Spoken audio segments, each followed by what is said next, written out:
ce jour, genre un pote, sa copine, il faut être smart. Ouais. Non mais là c'est bon, j'ai retrouvé.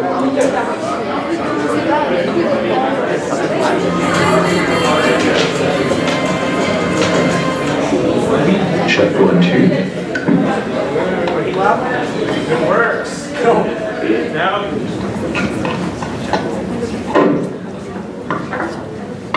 Previous period.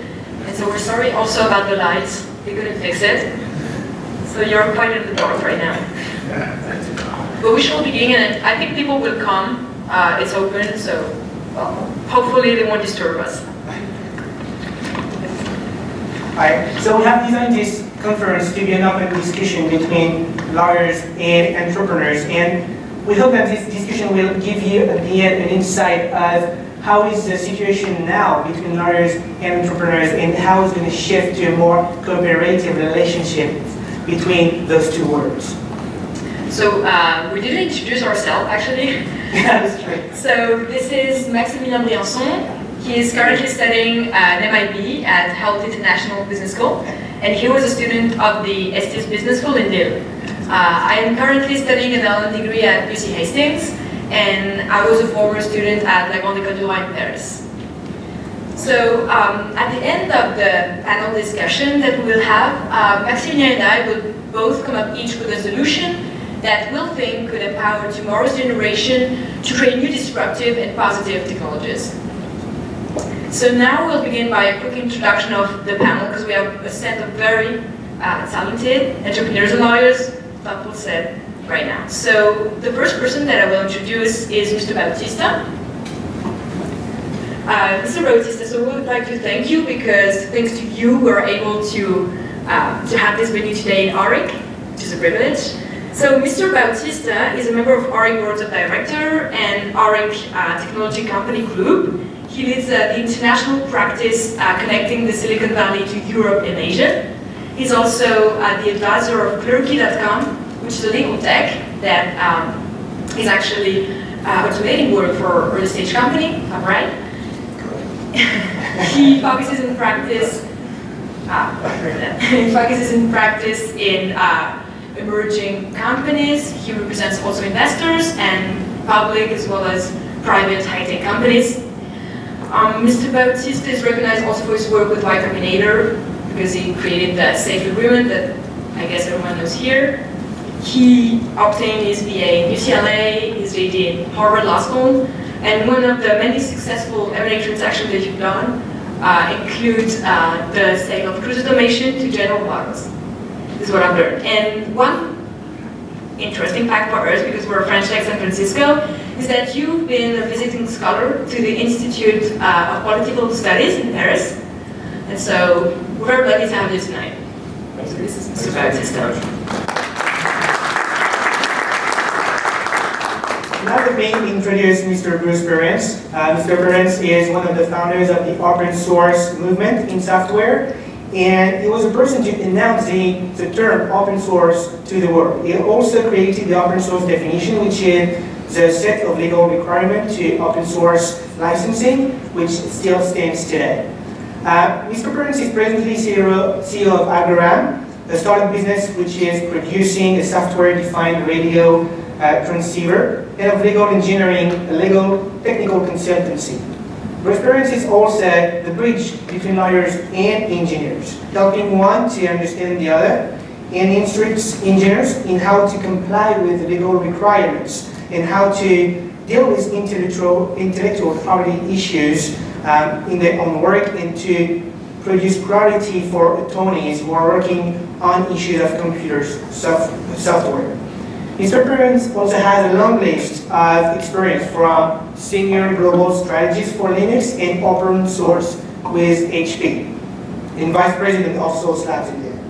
He was involved in the creation of the field of 3D animated feature films, working for 19 years in total in the film industry as a software developer, with the last 12 of those with Pixar. And he has also been an operating system programmer at the Computer Graphics Laboratory of the New York Institute of Technology.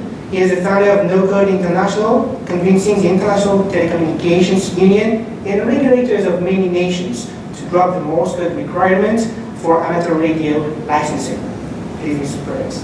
Thanks very much.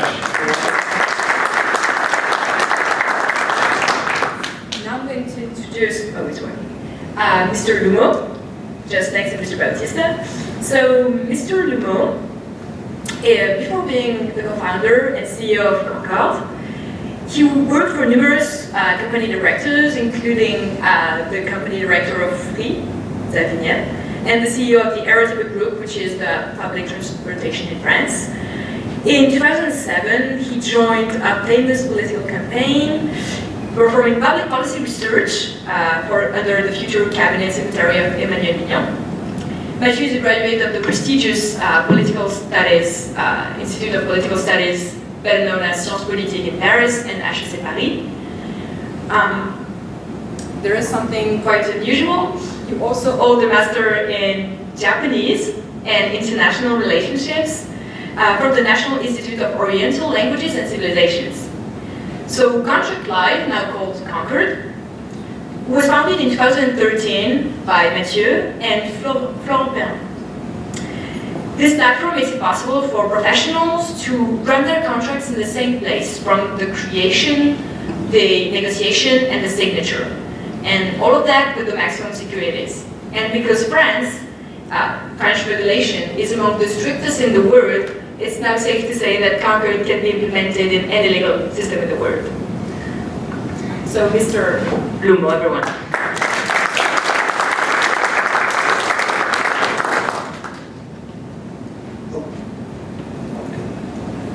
All right, and now Mrs. Miriam Jobson.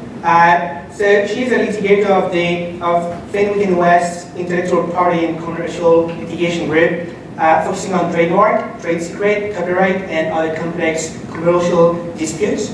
She has successfully resolved disputes in federal and state court, and she has substantial experience in commercial and international arbitration proceedings. She also provides strategic counseling to clients on branding, new business model, and IP enforcement. In 2013, Mrs. Jobson completed a one-year secondment in Paris, France, with the IP litigation group of Allen & Overy LLP, a leading global firm, with whom Fenwick & West has a strategic relationship. While at Allen & Overy, Mrs. Jobson gained invaluable experience in intellectual property, counseling and litigation matters within France and across Europe, including cross-border litigation, but also working on numerous copyright, defamation, and patent matters. Mrs. Jobson. Now, last but not least, I'm going to introduce to you a panelist that has a rich experience in the law field, Mrs. David Wallace.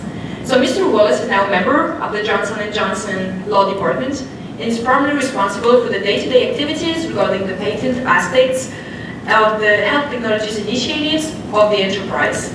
Prior to being in-house, he was a patent lawyer for Fenwick & West, just like Mrs. Johnson. And he worked as prosecuting patent applications and intellectual property counseling in a wide range of technical fields. And this is quite impressive. This includes electronics, computer software, medical devices, and also financial products. He also earned successfully his JD at the University of Santa Clara. So he's local. So thank you very much for all the panelists to be there. It's really important, and so thank you very much.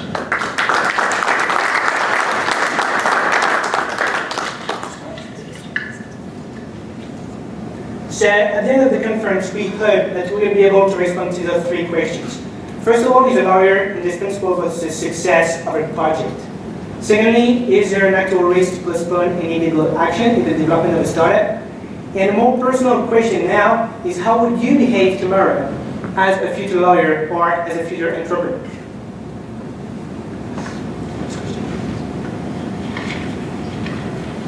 So now we'll move to the first question. So being a lawyer, service provider or facilitator? So I will ask right now to the lawyers especially, so Mrs. Jobson and Mr. Bautista, also Mr. Wallace, to just answer this question. How would you define yourself first and foremost? So any one of you who wants to start? we can be many things. We are often a service provider, often a facilitator, often a problem solver, but also often just a sounding board to talk through issues, especially with entrepreneurs. Sometimes you have great ideas. Helping you understand the risk and being a business partner is one of the most important functions that a lawyer can provide. They've often seen companies in the same space or in different spaces and can offer a really, really broad spectrum of just experience to share with you as you help develop your company and your business plan. Although as a lawyer, as a litigator, I am often a problem solver. And I would echo what you said. I think it's important, experience is really important in the legal profession, because what entrepreneurs want to know is how to do something in the fastest way possible, with the least expense, and to maximize the success of their business. And there's a lot of distractions, a lot of misinformation in the market about what you should do or what you can't do. And my role is to help the entrepreneur get clarity about what is the easiest path to building their business. And in a sense, to take myself out of the equation. If I can become as obsolete as possible in terms of the success of the business, I think that's how I succeed.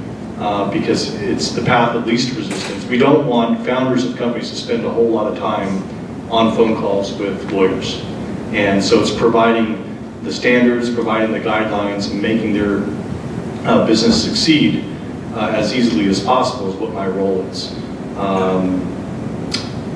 And I'm sure we'll get into some other discussions around some of the tools that I think lawyers are starting to provide in the marketplace to entrepreneurs, and how legal advice is changing over time, and how lawyers need to become and will become even more value added to the equation, because there's so much in the marketplace that entrepreneurs have in terms of resources now, that the legal profession is changing such that they will go to lawyers who have the highest level of expertise to help get their company off the ground.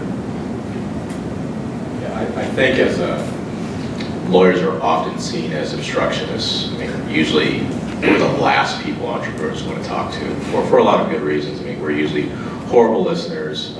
We issue spot, and we don't really focus on what's top of mind for our clients. And this becomes a problem with entrepreneurs, because for entrepreneurs, their language is, I have an opportunity, there's a problem to solve. And the way lawyers have a tendency to look at things, we're trained like we are in law school. We issue spot, issue spot, issue spot. And many times when you go through the law school process, you forget that you knew stuff before law school. All that perspective, all that common sense, it's meaningful. And many times it's more meaningful than your legal education. And so what entrepreneurs want you to do is you want you to put that part of your brain back in your head. Start thinking as though you're on their side of the table. Start thinking in terms of, what would you do if you were them? How do you solve problems more than just spot issues? It's really easy to say, this is a problem, you're going to be sued, this is an issue, all of that stuff. Entrepreneurs are looking for you to say, okay, now what? And so the way we go about doing that, whether that's a service or as a facilitator, I think the more we understand and the more we have an interest in that business of the client, what's important to them, what's top of mind to them, the more we become valuable and useful. And so that's sort of, I think, the model that's going to have to happen, because you see informatics out there. I mean, they're really questioning the value of lawyers. Why are you paying these crazy billing rates? And half the time with us, as whether you're in a large firm or even if you're in-house, we question the same things. And so I think our clients are getting smarter, they have better tools, they're starting to challenge these things. And so I think it's incumbent upon lawyers to really make sure that we're delivering good value and understanding what the clients need. Yes, please, go for it. Yeah. So there's an old Italian movie called Big Night, and in Big Night, a restaurateur says, I am a businessman, and that means that I am whatever I need to be when I need it. And as an entrepreneur, that's what you have to be. And one of the hardest jobs that you will have to do as an entrepreneur is managing attorneys, because you don't necessarily understand all that much about what they do, and they can totally confound you, or they can be your best friends. And you will find, as with any employee, there are good ones and there are bad ones, and there are a lot in the middle. And there are a number of things that can kill your business. You know, you've got money to make, you've got opportunities, and on the other side of that is compliance. And compliance is a tremendous issue with all sorts of law. As soon as you have employees, if you're working with intellectual property, etc. And you have patent trolls, non-practicing entities, if any of these lawyers work for those. And you have copyright infringement. And on the side of your software developers, you have people who used to, in their job, put together parts that just did one thing. But today, in their job, they put together pieces of other people's intellectual property, and they make a derivative work. And the problem is they just went to engineering school. So they don't really know how to do that. They don't even like the lawyers. And it's your job to put those two sides together. Summary action. Thank you very much. I agree.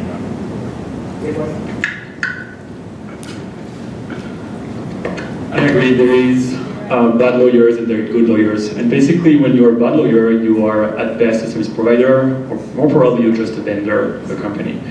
A good lawyer is a facilitator, for sure. And so personally, as an entrepreneur, I don't expect from my lawyers to know the law.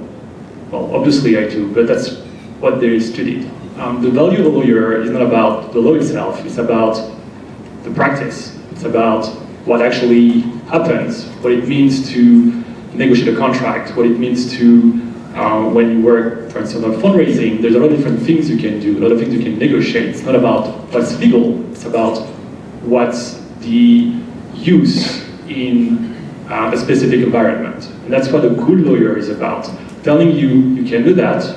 If you do, you're going to have that problem probably in 5 years from now. So if you just look basically for the knowledge of the law, probably in the next few years, the legal tech will definitely help you there, and the value of lawyers, of bad lawyers, will clearly start to diminish. I think good lawyers is about giving you advice about your business.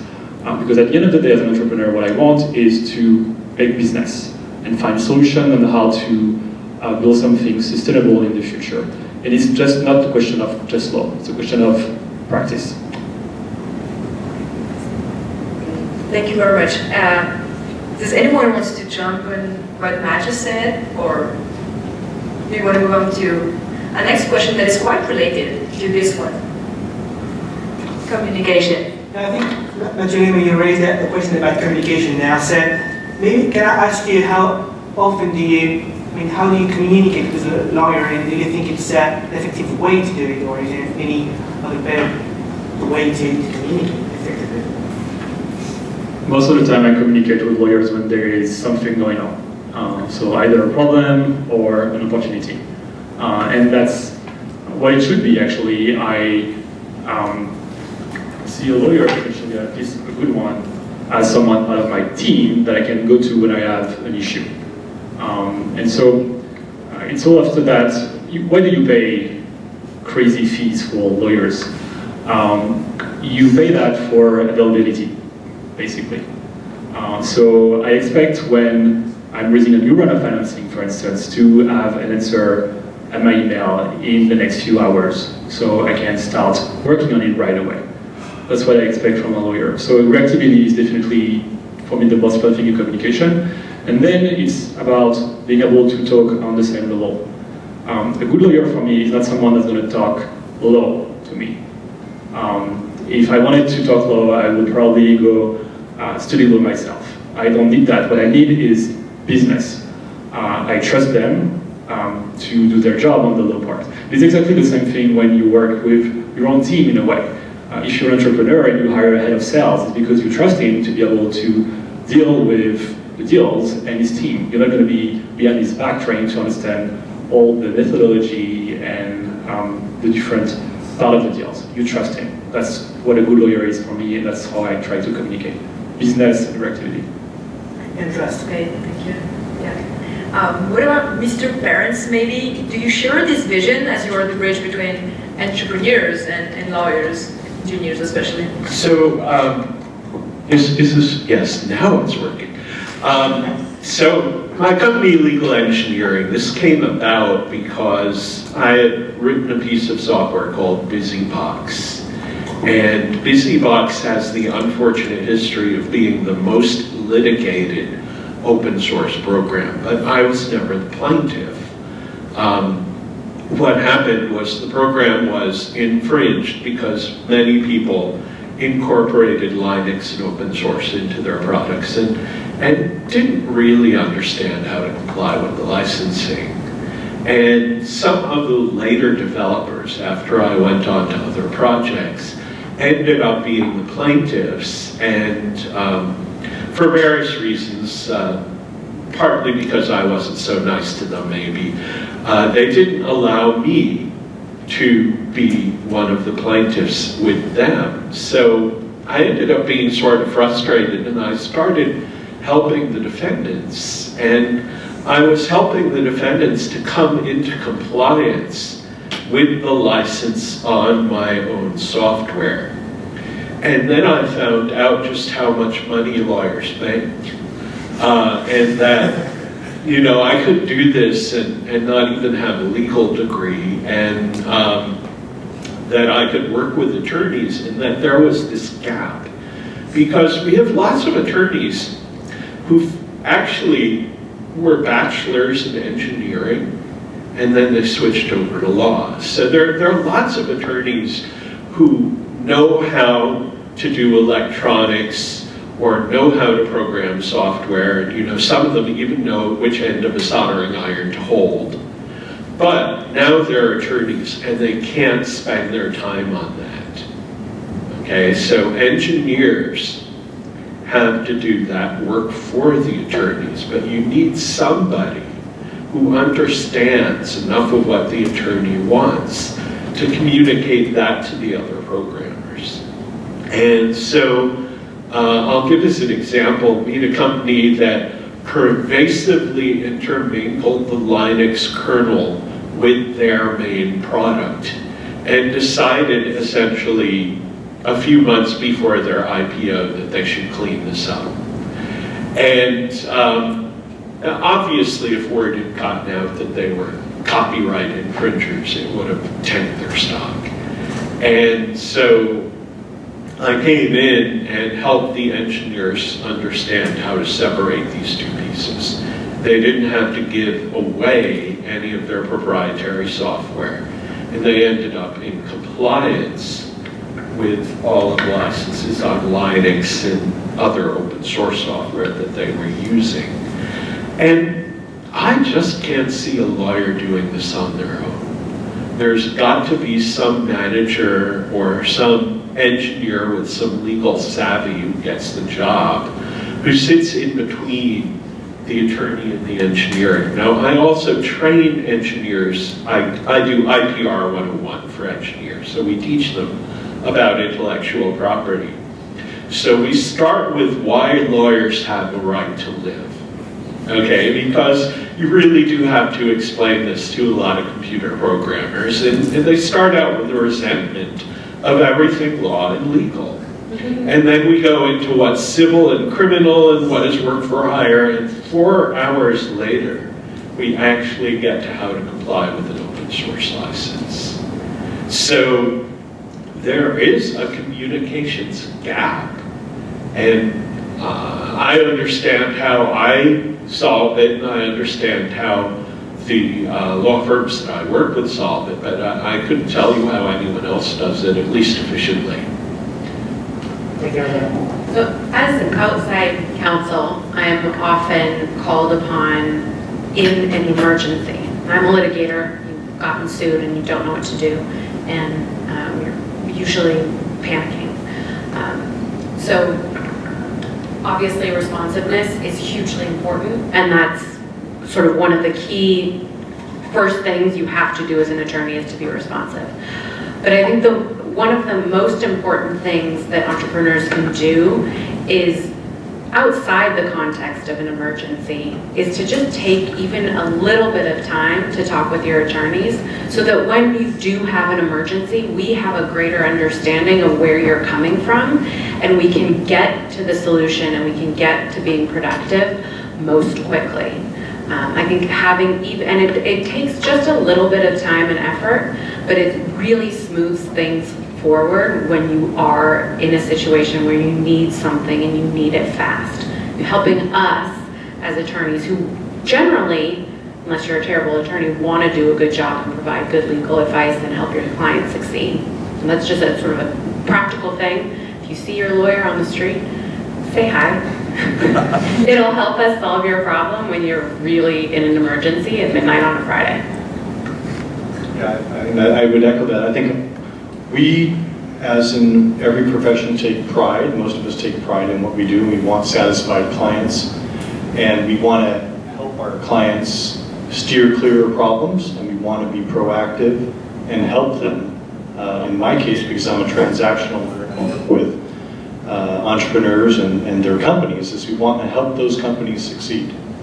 And having a channel of communication is very important, because I never want a client not to feel like they can't call me and have the ability to ask questions and brainstorm about things. And when clients get into trouble, it's usually because they haven't checked in and they've raised money, or they've hired an employee, or they've fired an employee, or they've done a variety of things, and had they done it slightly differently on small pieces of advice that are not necessarily a transaction or a contract, and in many cases not even resulting in a legal bill, but to just help provide guidance to the client can make a very huge difference. And this is because we do live in an environment where there is a lot of regulation, where there is a lot of litigation, and contracts do make a difference in doing things correctly. And starting from my perspective with a company, you're really building your house. You're building a foundation, and you want that foundation to be a foundation that's built to accommodate your business as it grows to be a very large business. So you want to get that foundation correct, and that's a lot of what I focus on, and why I enjoy working with startups in particular, is helping them, whether they're a company coming from Europe or they're a company that's homegrown here in the US, helping them with the right foundation. It's one of the reasons that we incubated here at Oric, and I'm an advisor to a company called Clerky, which was to help provide a foundation stringing all the pieces together that entrepreneurs need, really to keep them out of trouble, make it efficient, and provide the right basis for their company going forward. And so that you're not calling me. Yes. In an emergency. Sometimes litigation is unavoidable, and litigators play a very important role in our economy and our businesses, and you get to points where there are challenges that have to get resolved in a legal forum, and so there is some litigation that is necessary that has to be adjudicated by a third party, by a judge or by an arbitrator, because the law is not clear and the parties cannot resolve a dispute. But there's also litigation that's avoidable because there was a mismatch of expectations, because things were not cleared up front between the parties. You see this happen a lot in the employment context, where there's a mismatch of expectations about the employee's contract, about their role in the company. You see that in the investor context, where companies did not inform investors about the prospects of their company. And these are avoidable problems. And that's the kind of litigation I like to believe that I'm helping my clients avoid. I just wanted to respond to that for a moment. I think as a business person or an entrepreneur, any time that you find yourself in the position of providing a precedental case, you've already lost, because it's going to cost you $5 million to get there. And for that reason, in copyright, not in other areas where I don't know a thing about it, if I can give the customer any technical way to avoid going to court, even if they're right, I will do it just because of the money. I, as a litigator and as a copyright litigator, would vehemently disagree in many occasions. I will say that I spend a lot of time counseling people on how to avoid litigation, and one of the conversations is this a fight you want to fight? And sometimes it is, and sometimes it's worth it, and when it's worth it, you want your best people behind you, and you want to fight, but you have to want to fight, and that's one of the conversations that I think comes from open communication and comes from having a relationship with your attorney, so that you can talk frankly about what's the risk, what's at stake, and how much do I want to fight. If you don't want to fight, your litigators together with your other attorneys can often help you get out of it and avoid it. But there are some fights worth fighting. Yeah, the nice thing about this panel is the perspective. So you see Guinevere on one end, which is, oh hell, great, we got a problem. All the way at the other end, you have transactional stuff, which is kind of where I'm at as well. The most important part of communication, and I think that really helps out quite a bit, is really allowing the lawyer to better understand the context of what's happening. When we get that, we have a better way of helping you avoid working with Guinevere if you don't have to. And so a lot of this is just us understanding just the perspective. You know, what you want to do as a company. We realize everyone's moving fast and furious and all that sort of stuff. So the time to engage us is when those things are happening. A lot of times we can spot issues before they arise, before the phone calls, before the demand letters and those things. So as echoed, as all the panelists here have said, you really want to have a relationship. I mean, we are part of the team and not someone, you know, you call when things go wrong. So the way I think to think about that is, like you would have other stakeholders that you assume that they're experts in what they do, invite the lawyer, get to know the lawyer, let the lawyer understand what's going on with the business, and that way we're in a better position to avoid a lot of the issues. Okay, well, thank you very much. Actually, on what Mr. Bautista said about meeting others' expectations, this is actually the next topic. So, meeting both entrepreneurs and lawyers' interests.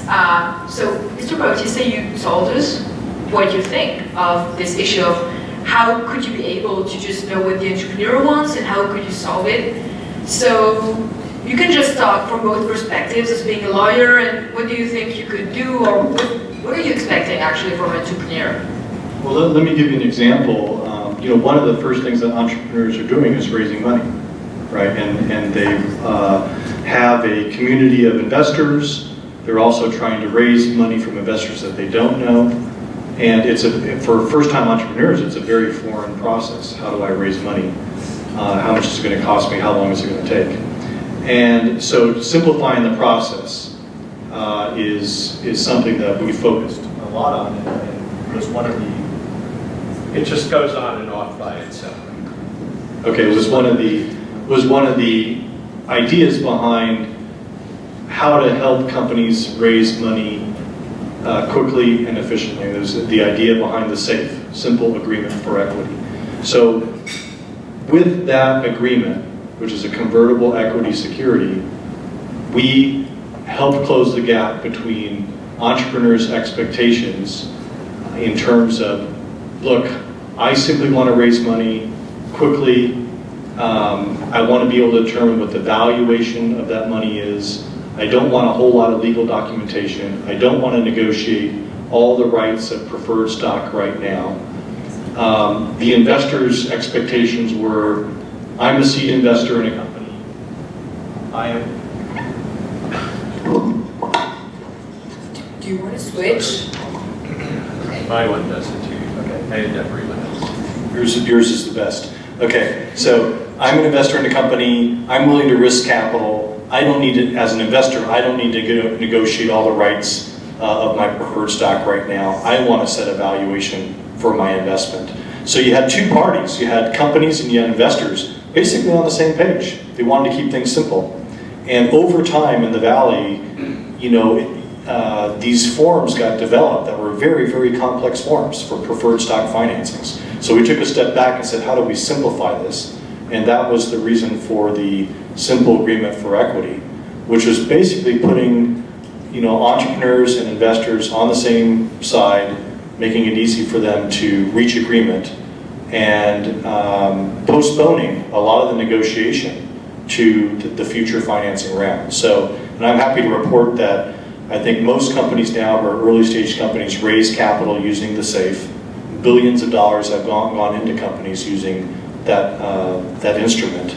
And I continue to hear success stories about it, and it's worked out well in terms of being the first step of departure for entrepreneurs. Ultimately, they get to venture round, but the SAFE has been a very easy mechanism for them to raise capital. So it's just one example of trying to meet the expectations, not only of the client, but of the client's business, which are, in that case, getting an investment round done with early stage investors.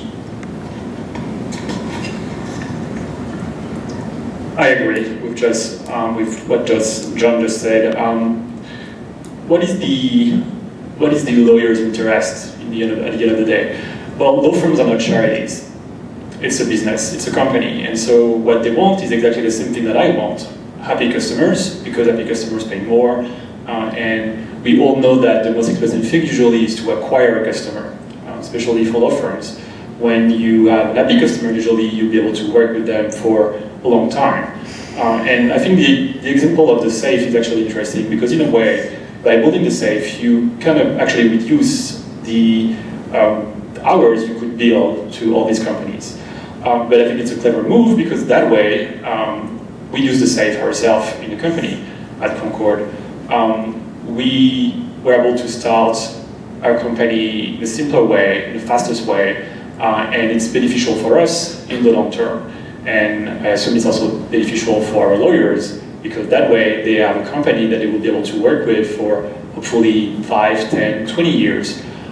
So at the end of the day, lawyers and entrepreneurs, it's a business relationship. And I do believe that you can try to kind of screw over your customers if you want, but you'll be able to do that for a few times, and then people will just know. And so if you want to build something long-term, you have some time to maybe renounce that short win you could have, that big bill you could send, to try to build that long-term relationship, and make sure that the entrepreneur will have the feeling that their lawyers have actually their back, which is the most important thing for me with my law firm, and I believe that my own customers at Concord, I hope that's what they also feel about my company. Want me to go here? So I'm kind of taking the position here of the entrepreneur and their funders who are often faced with this sort of decision. So say you have an idea and you price out what it costs to develop the technology, and you arrive at, well, I can develop my product and go to market for $5 billion in engineering facilities, etc. And then you add on to that, but this is a litigious field, and I will need a defensive patent portfolio to stay in business. And it's going to cost me perhaps $10 million to execute and file all of those patents, besides having engineers whose main job is just to think of things to invent.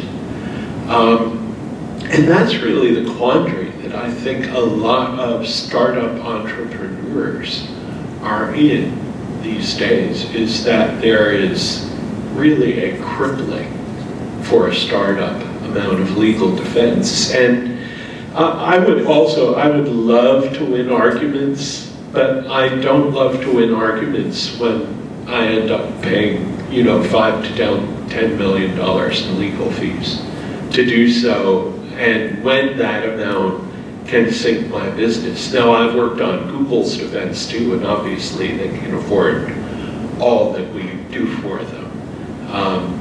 But there's a hump that you have to get over, and if you have legal problems before you get over that hump, you just don't get any farther. So I'd actually like to hear what people tell their customers about that. What do you budget for legal in a startup? I think one of the ways, at least the ways I've approached this, is really trying to make sure that I let the entrepreneur do their job. Focus on, engineers should be doing engineering, the managers are supposed to be managing or whatever they're doing. My job is to be a part of that and to not add on. So we've always had this notion of, we don't give our clients action items. We take action items away from them.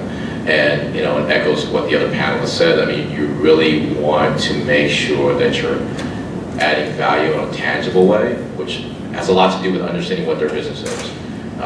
A lot of it, you need to understand what are the goals of your entrepreneur.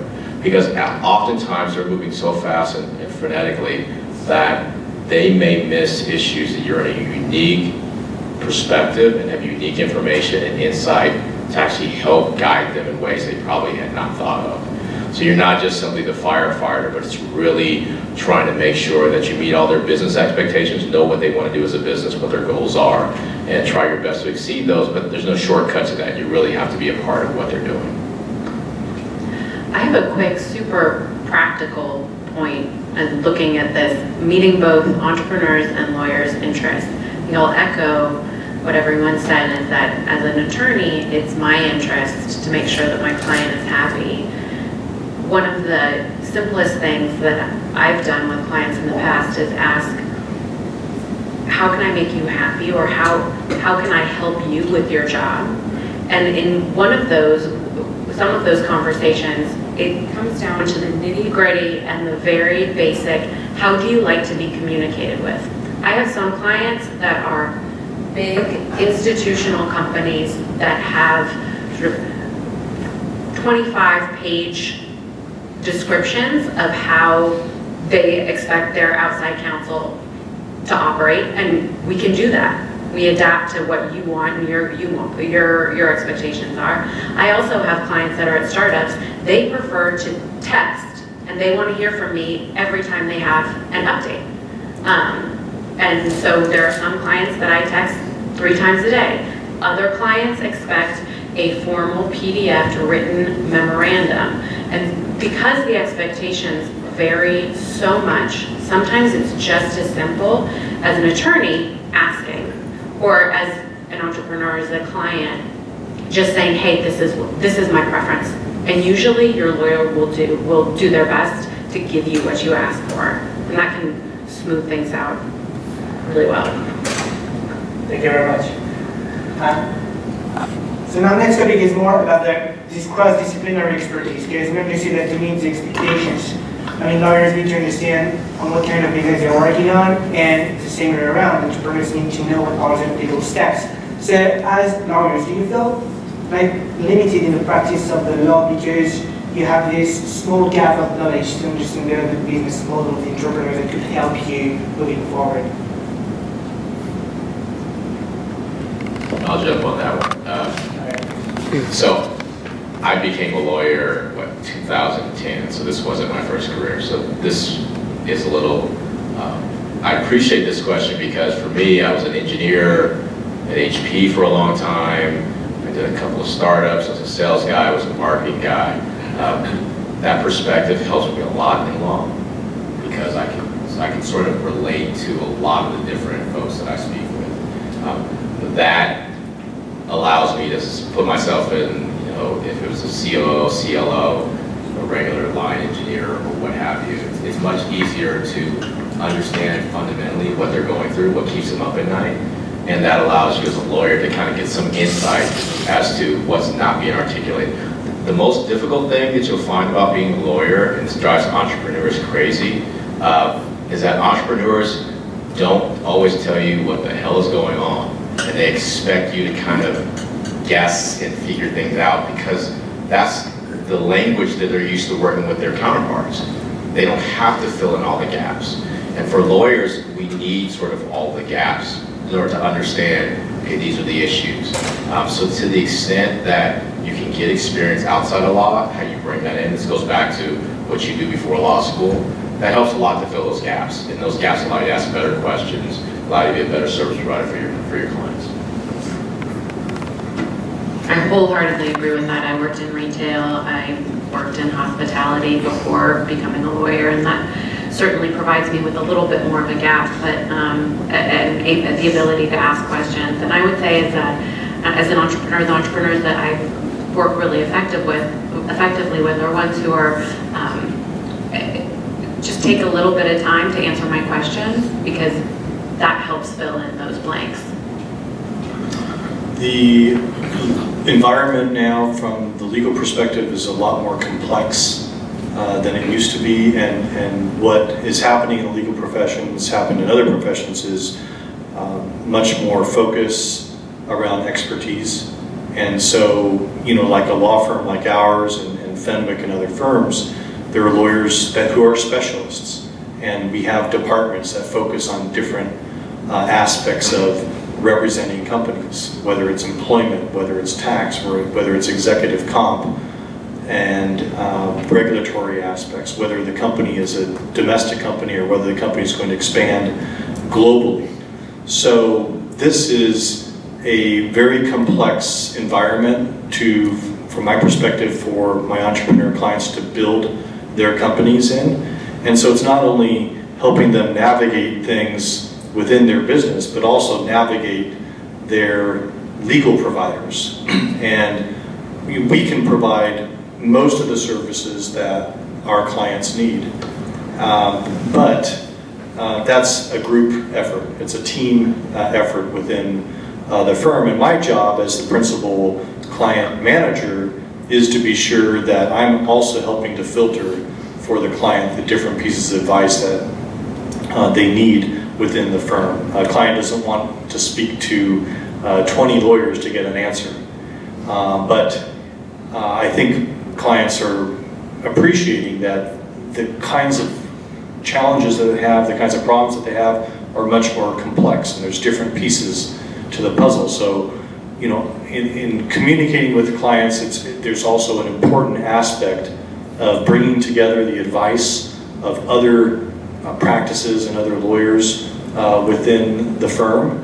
And, you know, I can deliver, in many cases, the results that they need and the answers that they need, but that is the result of quite a bit of communication, even with myself and the other lawyers within the firm, to help deliver the right advice to the client. So this is what's happened in our environment. It's you know, no longer the days of Abe Lincoln, when, you know, Abe could provide legal advice for all of your problems. It takes a group effort on the side of the law firm as well to help entrepreneurs build their business, and we try to deliver that in the most efficient way we can.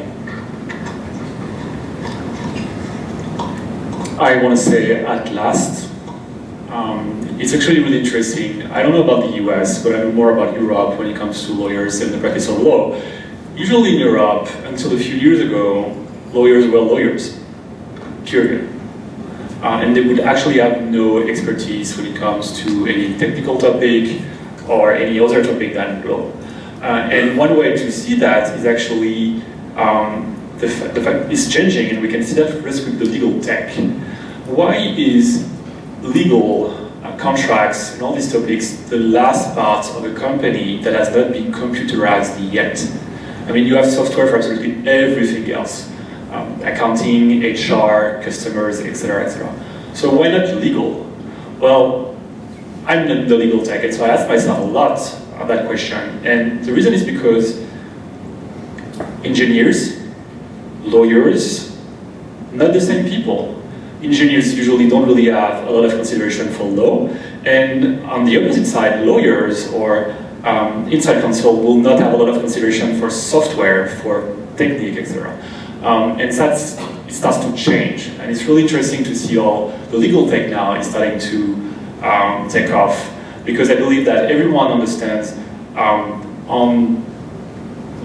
the law firms, but also their customers, that you can't be just a lawyer, a simple lawyer anymore. This is not sufficient, because things are definitely more complex now. So you're gonna need like the real expertise, and so you need to have more and more people that have this double profile, being engineers and being lawyers, and that's extremely, extremely important for me, for my lawyers, as a customer, and I believe also for law firms to be able to deliver the right legal advice.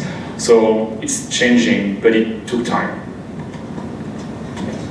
Pretty often I'll be brought into a company either by a senior engineer or by the general counsel to explain to the executive team why license compliance is important and they should actually put funds on it.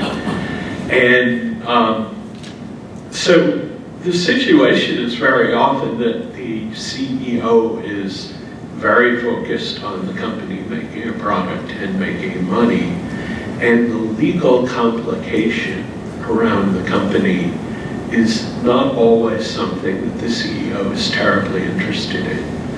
And so I can't give you their name, obviously, but there is a public company where the general counsel brought me in under the table because the CEO would not allocate funds for it. We worked for the first 6 months on convincing the executive team that there was a problem worth solving. And during that time, we were also helping to solve the problem.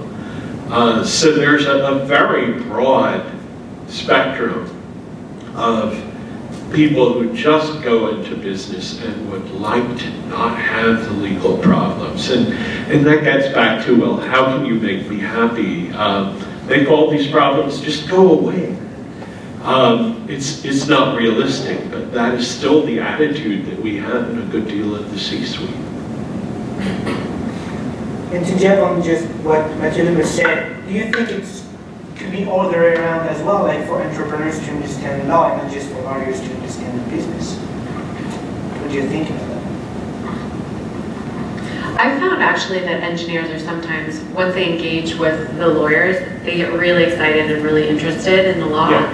And sometimes, you have to get over it, yeah, and that's again just sort of talking with people and providing context to each other. Like, help me understand how the product that you're being sued over fits into the bigger business plan, fits into this industry, helps consumers solve a particular problem, but also for me, taking the time to explain to an engineer who I'm preparing for his or her deposition the next day, how does the deposition fit into the litigation? How does the legal issue here fit into the bigger picture of the industry and the policy world that you as a company are operating into? And that is sometimes just a really interesting and fruitful exchange that leads to a better day for both of us, and just a more positive engagement between the outside attorney and the client, who's really the person who's being subjected to, in my case, usually a litigation. Well, the truth is, parsing a contract is not very much unlike what a programmer does. That's right, And it takes some time to get there until they understand that. To answer your question about should entrepreneurs know about law, they don't have the time. And the problem with law is law changes absolutely every day. And so you just don't have the time to do that. That being said, something that the entrepreneur should do is to understand the principle of law. And so I studied, for example, a lot of public law in France and international law. And when you start just understanding how it works, you also start understanding that law is not just a principle, it's a relationship of strength, it's a negotiation. When you look at international law, it's extremely clear. It's not because the US signed a treaty that they're going to actually go and apply it. They're not supposed to get away from it, but they can still do it if they want. And that's the thing about business. Especially when it comes to litigation, it's not about what's legal, it's about what can you actually do. Yes, one of your customers did something that they're not supposed to do. Are you going to sue them? Does it worth it? And so I think it's more about that. I think it's about trying to debunk what law is about, making sure that it's not just a book that we're going to try to apply. I understand what you can actually do to sometimes apply differently the law, sometimes being able to make consciously the choice to not respect the law. I'm not from my company, obviously, but I don't know, like if the founders of YouTube had decided from the beginning to respect the law, I'm pretty sure there would not be any YouTube right now.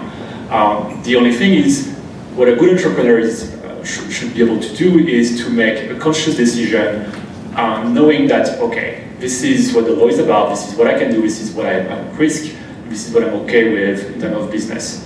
So it's more about the principle in general than the law itself. Great point. And thanks, Matthew. And I wanted to pick up on one of the topics that Mathieu was talking about, which is I don't think the entrepreneur needs to understand the law, spend the time doing that, but in having a conversation with their lawyers, ask the really tough questions. You know, why is it done this way? Why can't it be done a different way? And I think for a lot of lawyers, we want to have those tough questions because it helps us evolve in the legal profession.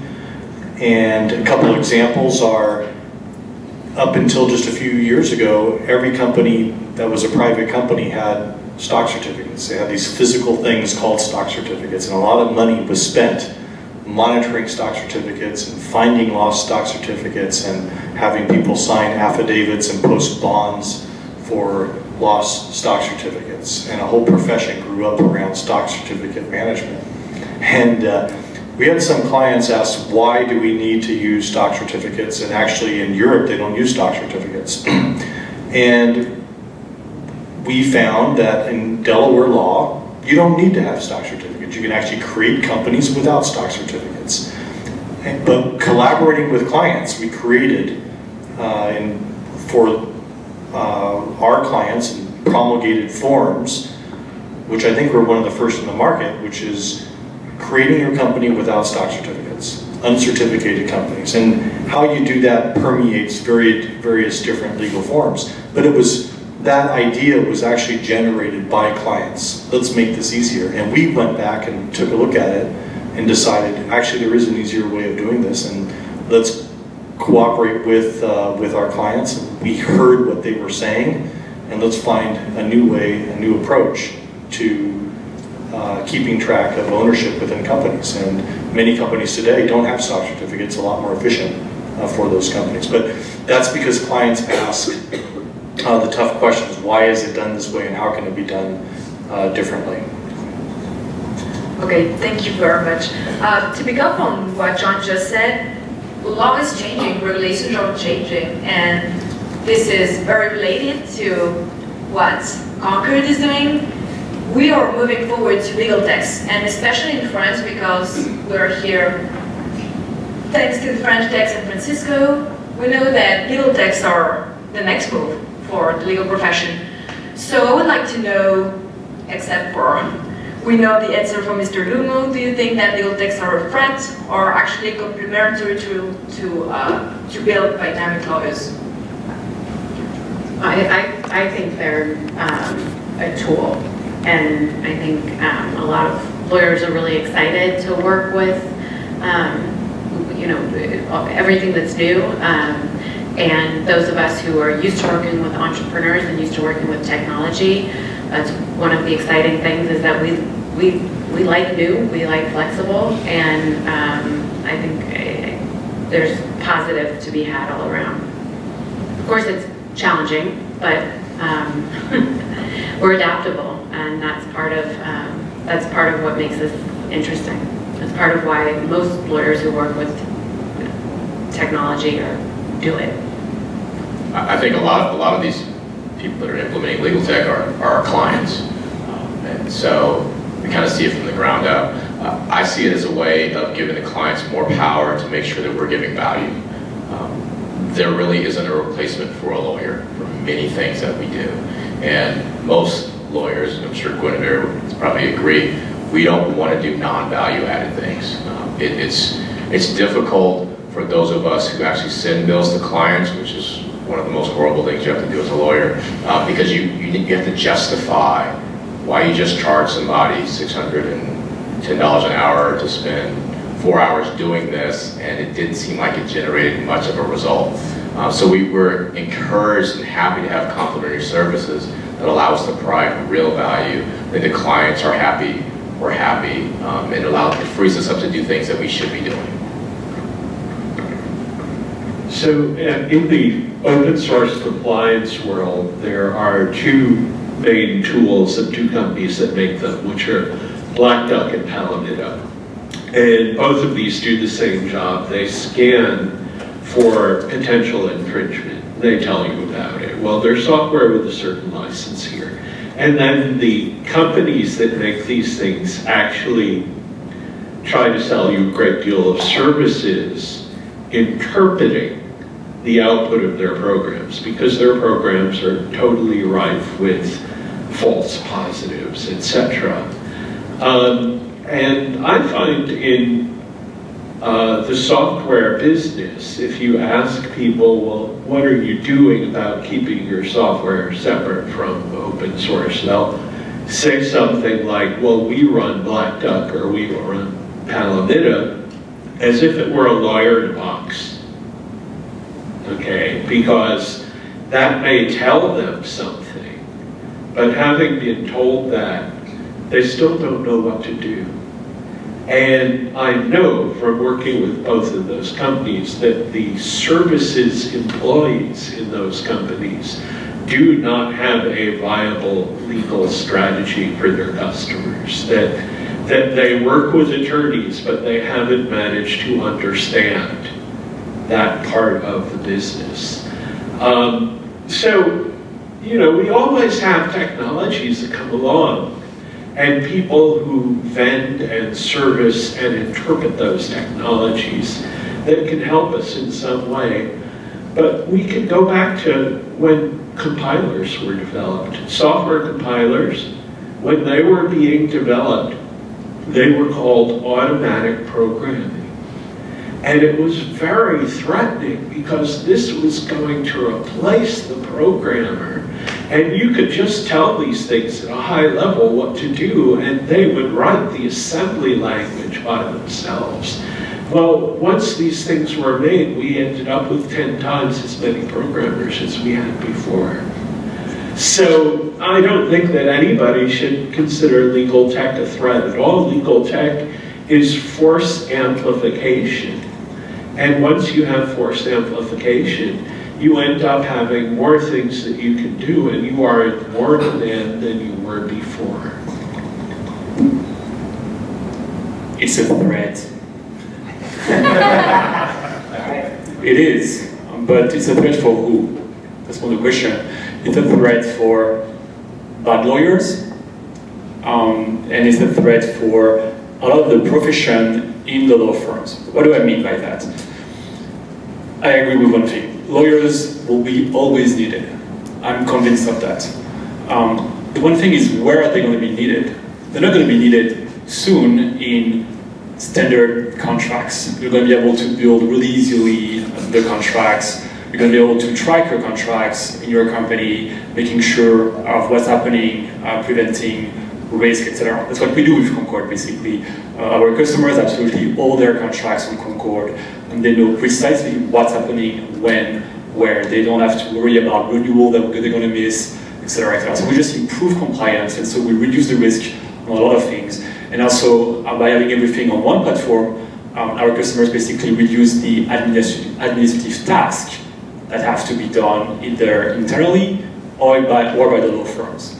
And so, see basically the change that is currently happening in the legal tech, or will happen in the next few years, It's exactly the same thing that happened in the finance and accounting industry 30 years ago. And Larry Ellison, the founder of Oracle, actually said, I think 2 years ago now, that contract management is right now where finance was 30 years ago. And what happened 30 years ago? We started to have software. For accounting, for instance, did we get rid of accountants? No, they're still there. But the one thing we got rid of is all these dozens of people that were basically doing all the manual work for them, for instance, and that they were billing their customers for. And so, yes, legal tech will have an impact on the bottom line and on the billable hours for lawyers, for sure. The one thing, though, is what I'm convinced of, and that's what we do with Concord, is my role is not to fire the entire legal department and all the lawyers. My role is to make sure that they're going to be able to do actually what they studied for, which is the law, which is working on litigation, working about business problems, and not just spending 2 hours finding a contract with our cabinet, or taking care of like really basic problem that could be just automated. So it's a threat for definitely some professions in the industry, let's be really clear about it, but it's a great opportunity for lawyers to start working on where they have the most added value, and for companies that way to get also more values from the law firm. So it's a great thing for good law firms, not as a good thing for the bad lawyers. And I'd add that it's technology hitting the law is a very, very exciting development. It's fun. It is. There's so many new products and new ways in which we can engage with clients, whether it's ways to communicate. I'm starting to use Slack, for example, to communicate with clients beyond email and text. Attorney-client privileged on Slack. And so here's a person who doesn't like lawyers, and yet he raises the attorney-client privilege argument. No, I love lawyers. So using technology is something that our profession is embracing, I think, and it's, as Matthew said, software is hitting the legal profession. We're going to see lots of changes, but what it enables us to do is to provide value-added services, and that's truly what I think lawyers want to do. They want to be valuable in the equation with their clients. They don't want to do rudimentary things that can be done more efficiently by software. So it is a threat in the sense that we have to adopt, but it's also an incredibly exciting time to be a lawyer and to be able to apply technology to how we're practicing law and how we're communicating with clients. Thank you very much. So this is actually the end of this very interesting panel discussion. So thank you very much for our panel. Right now we're going to have the last part of this conference, which is going to be pitching for a new generation, which means that we were pretty interested while doing this conference on knowing what should we do for the education of the lawyers, especially because I'm studying law, he's studying business, but it's very interesting in law. And we were wondering how could we all come together, not just during the practice, but way before, at the time of education. So we'll both come up with a solution that we think could maybe have an impact or not. But right now we are on Facebook Live, and I think we have to switch, so we can do like just 2-minute breaks, and we'll come back in 2 minutes for the pitch. Thank you very much. We're going to start again with pitches for new generation now. So everyone will come back right now. Thank you very much for your first attention on the discussion. The last week with Laura, basically, at some point we just said to ourselves, sometimes we need to slow down to speed up, just to understand what is the situation. The best way to do so is really to go on the field. So that's what we did with some events in accelerators for startup to understand that situation, and one big question came out, and that is how to improve the cooperation between lawyers and entrepreneurs. And one big thing is, so what I would like to do back in France is really as part of the Catholic University of my hometown in Lille, northern France. is to work side by side with the students, but also the faculties, because the Catholic University is more than 26,000 students, with not even taking into account international students coming for 6 months or 1 year within the Erasmus program. And they are from different backgrounds, so it's business and law, of course, but also from engineering, biology, medicine, and really I would like to have all those students coming together around projects, cross-disciplinary and cross-cultural projects, hands-on, just to understand what they need to practice, but also this cross-cultural dimension, not just focus on one field of expertise anymore, because the market is really more and more demanding, and we cannot just focus on one thing today. So how would I do it? Again, it's really to strengthen the network of student associations around projects. And once I do this, is to make my way to the IESEC board. IESEC is one of the biggest student association in Europe, and even in the world, promoting the potential leadership for students. That would be a great means to have that influence within the university of my hometown, and to be able then to prepare the ground to introduce the HERT Prize, which is a huge competition around social entrepreneurship around the world, and many universities from all over the place are competing against each other, and that leads 1 year, and the prize is $1 million to develop that idea. And I believe that the Catholic University is a perfect hub for entrepreneurship and to enhance the communication between law and business, but also with other fields. Because in the end, I really do believe that entrepreneurship is the key for gathering people around the same project. Because I believe also that communication is a really great problem-solving tool. And I do believe that Catholic University could be a great hub for legal adaptive innovations. In the end, really, the time is at disruption. Disruption is at action, and action is just at our hands. But I'm not the only one to have ideas about developing this. Thank you very much, Maximilian. This is me. So, we've always been taught that the new generations have the responsibility to change the world. Of course, I do believe that of the power of education to shape collaborative leaders, but what tools do we have us, the new generation, to feel gathered and not estranged because of new technologies? The first tool is obviously collaborative programs themselves. And in the law field, rethinking the model for law schools has been pursued to redefine lawyers' ability to act as positive leaders. I have to say that many faculty members proudly engage in building those amazing programs. I, myself, have been the witness of those changes. The first change that I have witnessed was this willingness of law school to shape lawyers that can understand each other at a global scale. And the best illustration to that is just Mr. Bautista, that knows how to interact and connect the Silicon Valley to Europe and Asia. So in the education prospects, we have amazing programs that can train us to become lawyers like Mr. Bautista. In France, we have La Grande École du Droit that was actually created only 4 years ago by Professor Armanier.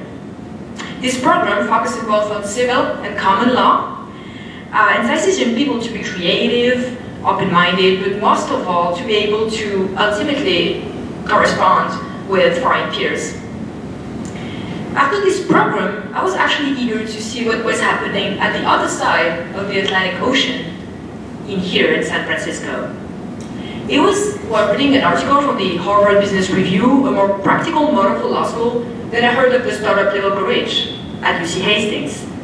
This program, for those who don't know, aims at creating a new generation of law students that are immersed in law firms, and thus are at the core of practice and know how to handle this crucial attorney relationship that we were talking about right now. Yes, the question I've been asking myself while designing this conference was the following. Why does it feel like these programs are not enough to build cross-disciplinary lawyers? Having this in mind, I had to answer this question, which was, what is the next move that we should make to have lawyers can interact with other professions? So here's my point of view. I think that professions are taught separately between and within different schools. Engineering schools, business schools, and law schools. But I do think that this is not normal, because throughout our career we'll have to collaborate with other professions. So what if education was more collaborative? What if creating startup was a single course that could bring together, like just right now, lawyers, entrepreneurs, and engineers? That was a dream. And actually it was only 2 days ago that the director of this program called me and told me that he was creating an additional program to a legal master's that would bring together all those people in the same classroom to create the next successful legal tech. So maybe the next Concord could be created in France. So I think that interdiscipline is possible, but still, this is just a start to build a generation that knows how to interact with each other. Education needs to be tailored to many personalities and skills, and therefore, students should be incentivized to deeply exchange their ideas through more collaborative platforms. That's why I will end this with this idea. What if there was a tool that could be used in and outside the classroom for students? What if there was an intuitive technology linking both determined students and thoughtful professionals in a creative way to promote both solidarity and ambition throughout all social and professional backgrounds? This is the question that I've been asking myself through this LLM program that I'm doing with my startup partner, Mathieu Mestre, who is actually not here right now because he's studying at McGill University. And so we were thinking about this next EdTech solution that we could provide. And so we decided that we could create a new project that could give a new fountainhead of ambition and positive inspiration to new leaders. We want our project to represent a milestone, bringing cross-discipline and collaborative tools through the use of new disruptive technologies. Unfortunately, I cannot disclose anymore at this stage, but if you want to follow up with this project and know how an EdTech solution could actually maybe create the new generation of collaborative lawyers, please do reach out to us. So I will just end by saying that if only one man can change the world, what the impact of an entire generation working hand in hand could become. Thank you very much.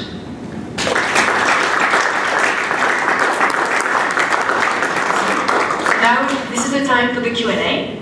So if you have a question, please tell us, and you can ask them to our usual set of panel tonight. Is there anyone? Yes.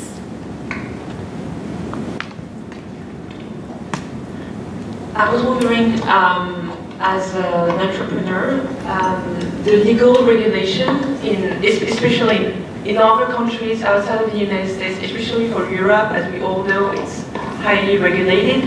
What could be the impact for the development of the business? Because there are a lot of startups here that growing up here and they are doing international expansion, and then they discover that it's much more regulated in Europe or in Asia, and it's actually, they sometimes have a hard time to understand how they can make their business work and also try to comply with all of these new regulations.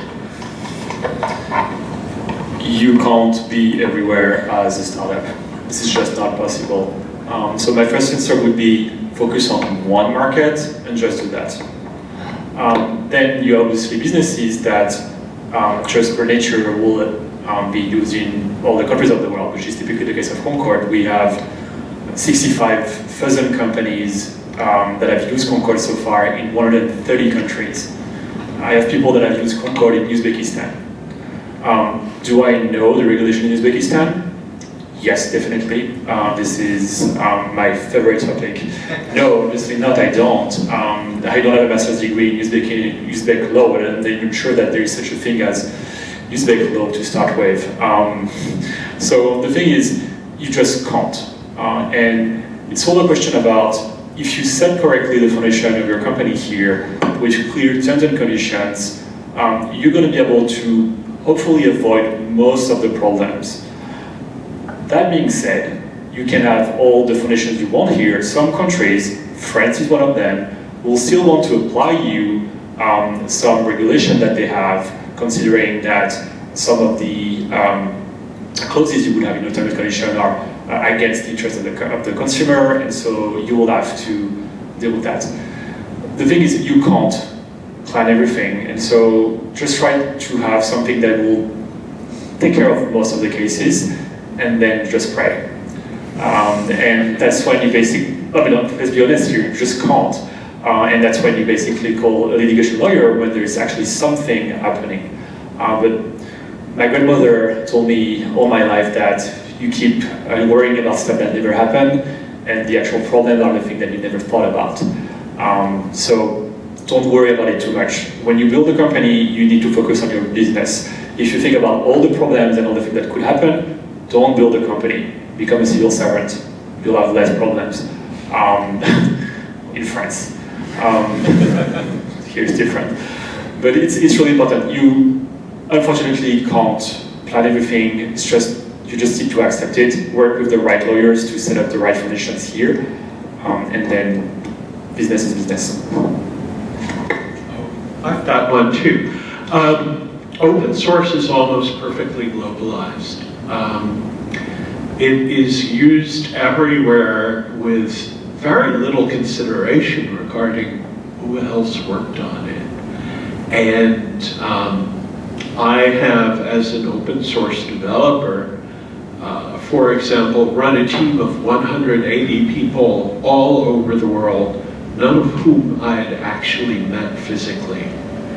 And we actually worked together quite effectively. And well, how did that happen? Well, electronic communications, especially textual, because I probably could not understand the English that half of those developers would be speaking to me. But in general, in written communications, we all understand each other perfectly well. And the fact that we took the money out of the equation was really the other side of it. And talking to the United States government, talking to any organization where there are just piles and piles of regulation, you say to them, well, what would your life be like if you could just download the software without going through all of the purchasing process and it just worked? And you know, that would be just incredible. So I think there's still a lot of room for people to look at, well, why did it work for open source, and how can I make it work that way for me? Thank you very much. Is there any other question for the panel right now? Yes? Okay. Perfect, thank you. I just wish you both for lawyers and entrepreneurs.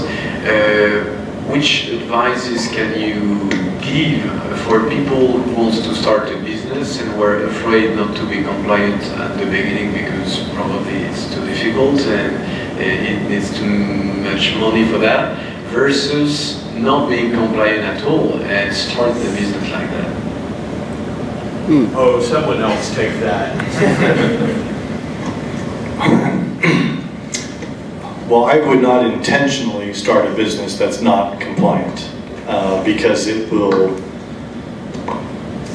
make your life difficult, make the life difficult of your investors. It introduces all kinds of risks for your business. So I think the challenge is find a way to build a business that is compliant in the easiest way, in which you won't encounter. You create other barriers of entry in the way that you're creating your business. There are other businesses that are completely compliant, and they decide to use regulation on their side. And many times those businesses require more capital, But if you're going to build a business like a company like Stripe, for example, and get licenses in every state, you can create a very powerful business. It's going to become very difficult for others to enter that business. So I think you have two choices. Either go the compliant route. If you go down the compliant route, it can be a very formidable business, but you have to be prepared to comply and use that as a weapon in your business. And if you choose to go down a route in an industry where there is regulation, find a way to build your business where you don't need to comply, but in a way that's legal. And in some ways, that was the open source example that we heard about just earlier, how phenomenal the open source development has been. So, but I would not recommend trying to do, a business that's somewhat compliant, because I think you'll get into trouble. You know, at the start, I had to convince lawyers that not making money from your copyright was legal. But I can tell you the Silicon Valley software entrepreneurs' way of doing this, which I've met all too often, which is, first we'll make money, and if we make money, we'll fix the legal problems, and if we don't make money, it won't matter. I think this is true to a certain extent. I just have Zenefits in mind right now that went through a pretty bad time recently because they were not compliant and they're not done with it yet. So the first thing is, correct me if I'm wrong here, but I do not know any company that is 100% compliant in the first place. I mean, just take Apple and Samsung. Why are they fighting all the time? It seems clearly that there is a problem somewhere. And the thing is, law is not black or white. You can interpret things, etc. So there is no such thing as perfect compliance. And so the thing is, don't try to have that for your own company either. So it's obviously about making your best, but you're going to miss things. Do not build a company where you do something clearly illegal, because you will get caught. And when it's clearly illegal, as an entrepreneur, you actually carry the risk as a person, not just as the company. So be careful with that. That being said, there is sometimes things that you have to choose in a company between trying to be compliant and business decision. And you take a risk about it. And obviously the thing is, depending on where you create your company and when you run your business, the balance between the business decision and the compliance will be different. Here in the US, for instance, I'm way more careful when it comes to these kind of decisions, because this is the kind of country where you can get fined for $50 million for a small thing. I'm thinking about that recent case with Oculus and the fact that one person didn't respect the NDA that is signed. So that's 50 or 100 million, I don't remember, or 500 million. Crazy amount. In France, you do not respect the NDA you had with a company, $100,000 maybe, maximum. So that's a question of balance. I'm not saying once again to not respect the law, I'm just saying that sometimes things are not as clear and you have to make a business decision, and that's when you actually need a lawyer, so this way you actually know where you are at risk. I'll give you an example of how you can ever be in compliance. If you have any non-trivial computer program, I can guarantee you that that program practices a claim in a software patent which is currently enforced.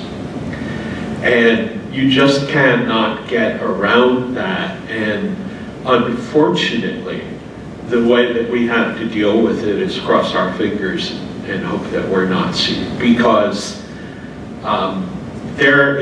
you are never safe. You can never complete enough software patent searches to actually know what patents are practiced in your software, and it's just a matter of who decides to sue you and who does not. Thank you very much. It's not working anymore? I don't have my, wow. Thank you very much for your attention and for your participation. That was really interesting and really thoughtful. and we couldn't have imagined Yeah. that discussion. Yeah, thank you very much. We would just like to thank Arik for organizing and hosting this venue, and Reza Malikzadeh, that is unfortunately in France, but is the proud representative of French Tech San Francisco. So thank you very much to each and every person in this panel, and for the person that followed us on the live Facebook, and everyone here. Thank you very much. Thank you.